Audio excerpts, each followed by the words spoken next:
बिस्मिल्लाहिर्रहमानिर्रहीम। अस्सलामु अलैकुम my dear students, hope you all will be very fine.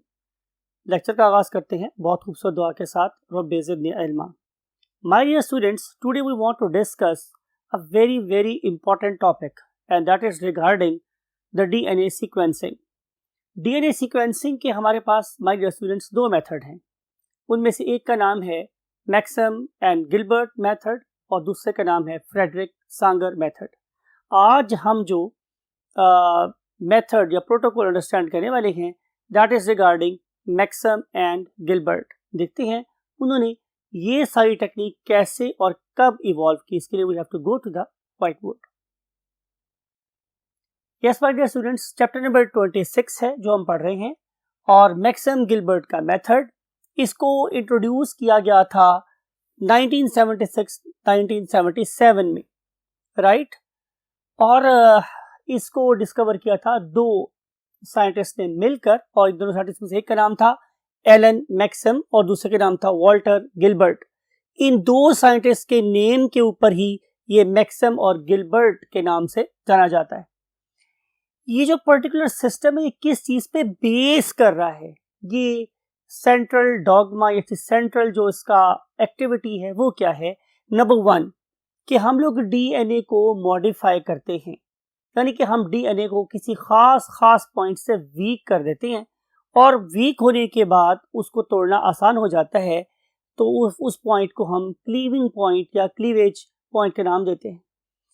चूंकि यहाँ पे हम मॉडिफिकेशन भी कर रहे हैं और क्लीवेज भी कर रहे हैं, लिहाजा हम इस मेथड को क्या नाम देते हैं, केमिकल क्लीवेज मेथड। क्या नाम देते हैं स्टूडेंट्स? केमिकल और क्लीवेज मेथड, यानी कि केमिकल्स की मदद से डीएनए को पीसेस में ब्रेक कर लेना। अब इसके लिए मैंने वर्ड यूज किया है प्रोटोकॉल या प्रोसीजर या मेथड, तरीकाकार, कि कौन कौन से स्टेप्स है कि जिनके ऊपर चल के इवेंचुअली हम डीएनए सीक्वेंसिंग कर सकते हैं। तो फिर सबसे पहला स्टेप है my dear students amplification of the DNA. और आपके लिए ये कोई नई बात नहीं है कि हम डीएनए को कैसे एम्प्लीफाई करते हैं बाय मीन्स ऑफ पीसीआर। आपको पता है PCR stands for polymerase chain reaction, और उसके रिजल्ट में हम बहुत ही कम टाइम में मिलियंस कॉपीज प्रोड्यूस कर सकते हैं। तो ये पहला स्टेप हमें करने के लिए पीसीआर ट्यूब और पीसीआर मशीन और तमाम किस्म की जो यू कैन से नाइट्रोजनस बेसिस है वो रिक्वायर्ड होती हैं, प्राइमर आपको बताया गया ये सारी बात। फिर हम करते हैं कि हमारे स्टूडेंट्स जो मेरे पास मल्टीपल कॉपीज आ गई हैं पीसीआर के रिजल्ट में, मैं उन सारी के सारी कॉपीज को क्या करूंगा, डीनेचर करूंगा। यू नो वेरी वेल, ये आपने पीसीआर में भी पढ़ा था कि अगर मैं किसी डीएनए को डीनेचर करना चाह रहा हूं तो फिर मुझे 90 डिग्री सेल्सियस के ऊपर से हीट करना पड़ेगा। तो जब मैं उसे हीट करूंगा तो दोनों स्ट्रैंड्स क्या हो जाएंगे, सेपरेट हो जाएंगे। जब दोनों स्ट्रैंड सेपरेट हो जाएंगे तो मैं क्या करूंगा कि मैं उसमें से सिर्फ एक स्ट्रैंड को आइसोलेट करूंगा और उसे प्योरीफाई करूंगा, और इस पर्पस के लिए मुझे सहारा लेना पड़ेगा जेल इलेक्ट्रोफोरेसिस का। और as a result of gel electrophoresis I will obtain और I will gain a very purified one strand of the DNA out of the two. फिर हमने करना है कि हमारे स्टूडेंट्स उस पर्टिकुलर स्ट्रैंड को जिससे मैंने प्योरीफाई कर लिया है उसके एक एंड को, वो कौन सा होना चाहिए, 5 एंड, उसके एक एंड को मींस 5 एंड को मैंने लेबल कर दिया ताकि मैं उसकी प्रेजेंस को पहचान सकूं। किससे लेबल करना है, by means of an isotopic phosphate, और इस पर्पस के लिए हम इस्तेमाल करते हैं गामा P32 ATP। जाहिर है अगर मैं फॉस्फेट को ट्रांसफर करना चाहता हूं तो पढ़े लिखे बच्चे हैं आप लोग, आपने चैप्टर नंबर 3 में पढ़ा था पार्ट 1 में कि उसके लिए हमारे पास काइनेजेस आते हैं। तो काइनेजेस मेरे पास ऐसे एंजाइम्स होते हैं जो ट्रांसफरेजेस की एक टाइप है जो फॉस्फेट को एटीपी से उठा के इस डीएनए के 5 एंड पे अटैच करवा देगा। You know P30 is the normal phosphate and P32 is the radioactive phosphate. तो इस रेडियोएक्टिव फॉस्फेट को मैंने बेसिकली यहाँ पे अटैच करवाना है। सब्सटेंस यूज किया है मैंने gamma P32 ATP in the presence of enzyme that is called as the kinase. तो इस सारे रिएक्शन के रिजल्ट में क्या होगा कि ये वाला रेडियोएक्टिव फॉस्फेट इस प्योरीफाइड सिंगल स्ट्रैंडेड डीएनए के एक एंड पे अटैच हो जाएगा। उसके बाद मैंने क्या करना है, उसके बाद मैंने इस पर्टिकुलर स्ट्रैंड को 4 डिफरेंट पीसीआर ट्यूब्स में या एपन ऑफ में या सिंपल छोटी ट्यूब में डाल देना है। मैंने क्या किया स्टूडेंट्स, इस single stranded phosphate labelled DNA के 4 यू कैन से पार्ट्स कर दिए हैं और को इंडिविजुअली 4 टेस्ट ट्यूब में डाल दिया है। मैंने क्या किया कि मैंने इस पर्टिकुलर ट्यूब में इस सैंपल को डालने से पहले उनके ऊपर लेबल लगा लिए। कौन कौन से? G, A+G, T+C और C। आपको बताएंगे क्या हमने ये क्यों इस्तेमाल किया है, लेकिन अभी आपने ये समझना है कि हमने यहाँ पे G लेबल किया है इस ट्यूब को लेबल किया है A+G, इसको लेबल किया है T+C, इसको लेबल किया है C। इन पर्टिकुलर ट्यूब्स के अंदर जो मेरे पास डीएनए है वो किसी स्पेसिफिक सब्सटेंस की प्रेजेंस में खास न्यूक्लियोटाइड की मॉडिफिकेशन करवाएगा। फॉर एग्जांपल, पहली टेस्ट ट्यूब में मैंने जो डीएनए मॉडिफायर इस्तेमाल किया है, लुक एट दिस, यहाँ पे आप देख भी सकते हैं इस पर्टिकुलर डायग्राम को कि मैंने यहाँ से मॉडिफायर्स का एरो लगाया हुआ है। ये कॉन्सेप्ट मैप भी आपके माइंड में रह सकता है कि किस तरीके से बेसिकली हम लोग इस पर्टिकुलर लाइन को इससे रिलेट कर रहे हैं कि ये डीएनए मॉडिफायर है। पहली लाइन कहाँ थी? ये वाली, ये डीएनए डाल दिया मैंने। कौन सा वाला? स्टेप 4 से हासिल होने वाला। फिर अगले स्टेप में मैंने क्या किया कि मैंने हर टेस्ट ट्यूब के अंदर एक एक डीएनए मॉडिफायर डाला। डीएनए मॉडिफायर क्या कर रहा है कि वो किसी स्पेसिफिक नाइट्रोजनस बेस को क्या कर रहा है? अफेक्ट कर रहा है। फॉर एग्जांपल, G को अफेक्ट करता है डाइमिथाइल सल्फेट, राइट? A+G को अगर मैं ट्रीट करना तो I have to add formic acid. If I want to treat T+C, इसमें से खास तौर पे T, तो फिर वो इस्तेमाल होगा मेरे पास क्या? हाइड्रोजीन। अगर मैं खाली C को फाइंड करना चाह रहा हूं, I have to treat it with NaCl। तो इन चारों टेस्ट ट्यूबों को मैं ये चीजें डालने के बाद I will wait for some time. जब मैं सम टाइम वेट करूंगा तो ये केमिकल्स इस पर्टिकुलर डीएनए पे एक्शन करेंगे और उसे ब्रेक कर देंगे। फिर उसके बाद मुझे क्या करना है? मुझे इसके अंदर ऐड कर देना है कोई डीएनए क्लीविंग सब्सटेंस। वो जो मेरे पास डीएनए क्लीविंग सब्सटेंस है, बेसिकली उसका काम क्या है कि वो फॉस्फोडाइएस्टर बॉन्ड को ब्रेक करेगा। जाहिर है जब फॉस्फोडाइएस्टर बॉन्ड ब्रेक होगा तो ही मेरे पास डीएनए के फ्रेगमेंट्स बनेंगे। तो मेरे डीएनए के फ्रेगमेंट्स बनाने हैं, फिर उसकी इलेक्ट्रोफोरेसिस करनी है, बिल्कुल सांगर के मेथड की तरह से, लेकिन यहाँ पे process little bit more complex. तो हम यहाँ पे इस फॉस्फोडाइएस्टर बॉन्ड को ब्रेक करने के लिए जो केमिकल इस्तेमाल कर रहे हैं, इट इज कॉल्ड एज पिपरिडाइन। तो पिपरिडाइन फॉस्फोडाइएस्टर बॉन्ड की क्या कर देता है? क्लीवेज कर देता है।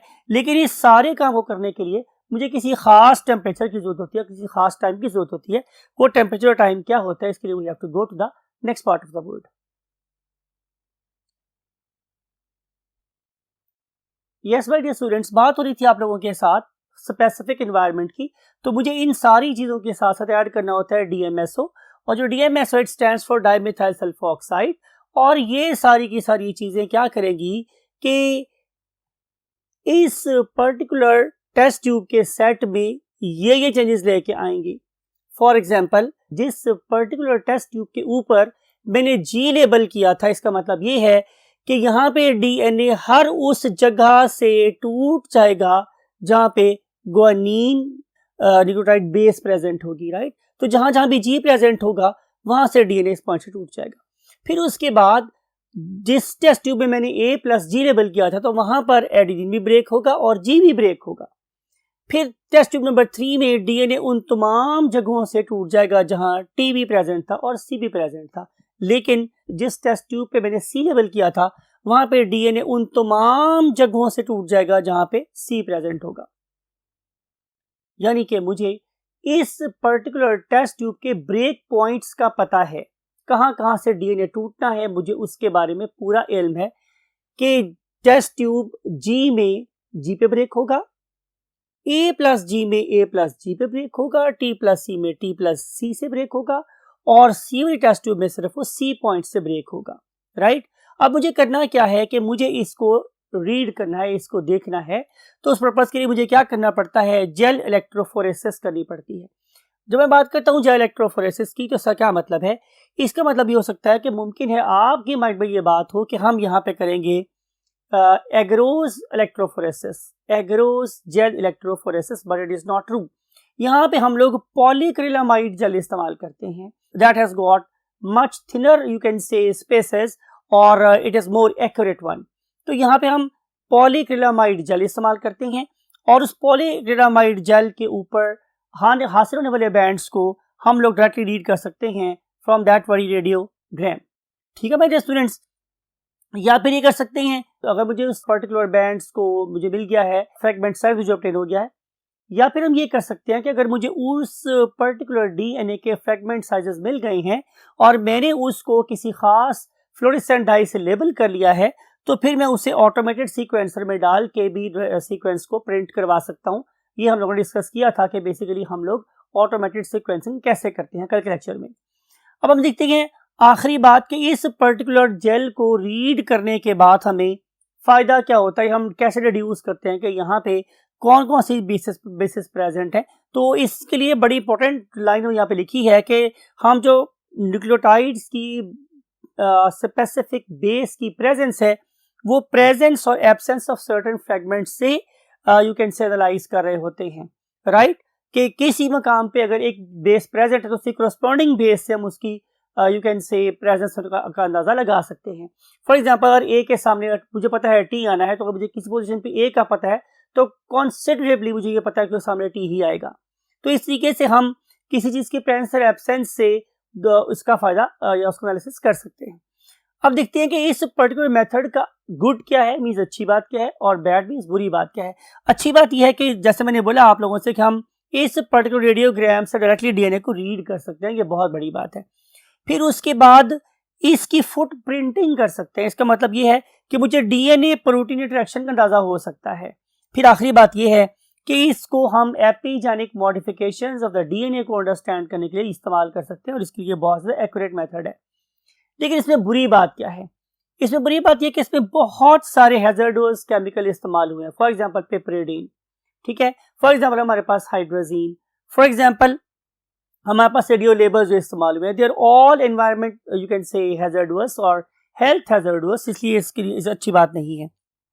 चूंकि ये रिएक्शन बहुत ज़्यादा कॉम्प्लेक्स है, इसमें बहुत सारे स्टेप्स इन्वॉल्व हैं, बहुत सारे केमिकल्स इन्वॉल्व हैं, तो इसके लिए ज़्यादा कंसंट्रेशन चाहिए होती है, बहुत ज़्यादा केयरफुल हैंडलिंग चाहिए होती है, और इसमें चांसेस का एरर जो है वो भी ज़्यादा है। फिर हम आखिरी बात कर रहे हैं कि it can not be use to sequence more than 500 base pairs, यानी कि ये छोटी छोटी जीन्स को सीक्वेंस तो करवा सकता है, बड़ी बड़ी जीन्स को सीक्वेंस करवाने के लिए ये वाला मेथड कोई बहुत अच्छा नहीं है। इसीलिए चूंकि ये वाला मेथड बहुत अच्छा नहीं था, इसीलिए ये वाला मेथड बहुत फ्रीक्वेंटली इस्तेमाल भी नहीं हुआ, और इस मेथड को हम लोगों ने ऑटोमेटेड डीएनए सीक्वेंसिंग के लिए भी आइडियलाइज या यू कैन से ऑप्टिमाइज नहीं किया। इसीलिए हमने इसको ऑटोमेटेड डीएनए सीक्वेंसिंग के लिए ऑप्टिमाइज नहीं किया। ऑटोमेटेड डीएनए सीक्वेंसिंग के लिए हम लोगों ने जिस प्रोसेस को ऑप्टिमाइज किया है, that is called as a Frederick Sanger method. तो आई होप कि जैसे मैं हमेशा बोलता हूं कि आप इस सारे नॉलेज को किसके फायदे के लिए इस्तेमाल करेंगे? इंसानियत के फायदे के लिए इस्तेमाल करेंगे। इस दुआ के साथ कि आप अच्छा इंसान साबित हों अपने लिए, अपने वालिदैन के लिए, उस माशरे के लिए। आई वॉन्ट टू से यू अल्लाह हाफिज़।